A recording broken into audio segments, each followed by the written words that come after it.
పల్నాడు జిల్లా చిలుకలూరుపేట పట్టణ పరిధిలో మోటార్ సైకిళ్ల దొంగతనాలకు పాల్పడిన నలుగురిని పోలీసులు తమ ఆధీనంలోకి తీసుకున్నారు. నరసరావుపేటకు చెందిన షేక్ జిలానీ, జిల్లు, తిరువైపాటి దేవేంద్ర, నబీ, ఖాళీ నలుగురిలో జిలానీ, దేవేంద్ర అనే ఇద్దరు చిలుకలూరుపేట పట్టణ సిఐ రాజేశ్వరరావు, ఎస్ఐ మోహన్ సిబ్బందితో కలిసి అరెస్ట్ చేశారు. వారి దగ్గర నుండి 4 royal Enfield, 2 Bajaj Pulsar vehicles, మొత్తం 6 వెహికల్స్ రికవరీ చేసుకున్నారు. వాటి విలువ సుమారు 8 లక్షలు ఉంటుందని తెలిపారు. పట్టణ ప్రజలు వాహనాల దొంగతనాలను నివారించే క్రమంలో వారి వాహనాలకు GPS, వీల్స్ లాక్ ఏర్పాటు చేసుకోవాల్సిందిగా సిఐ సూచించారు.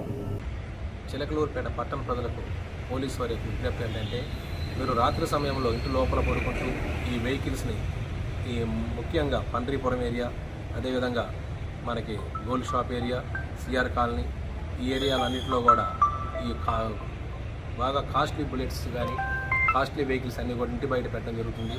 హ్యాండిల్ లాక్ చేసామని చెప్పి అనుకుంటున్నారు, కానీ ఈ హ్యాండిల్ లాక్ వల్ల ఎటువంటి ప్రయోజనం ఉండలేదు.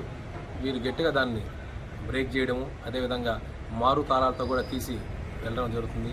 కాబట్టి ప్రతి ఒక్కరు కూడా ఈ వీల్ లాక్ అనేవి కొత్తగా వచ్చినాయి కాబట్టి ప్రతి ఒక్కరు కూడా వీల్కి, ఈ ఫ్రంట్ వీల్కి ఒక లాక్ లాగా వేసేసుకుంటే ఇన్ కేస్ ఆఫ్ వారు మారు తాళంతో తీసినా, అదేవిధంగా హ్యాండిల్ని బ్రేక్ చేసినా వీరు ముందుకు తీసుకెళ్ళడానికి అవకాశం లేదు. కాబట్టి ప్రతి ఒక్కరు కూడా దాదాపు 2.5 నుంచి 3 లక్షల రూపాయలు ఖర్చు పెట్టి మీరు వెహికల్స్ కొనుక్కోవడం జరిగింది. ఒక 2,000 నుంచి 3,000 రూపాయలకి వీల్ లాక్ వస్తుంది. అదేవిధంగా GPS సిస్టమ్స్ అనేది కొత్తగా వచ్చినాయి.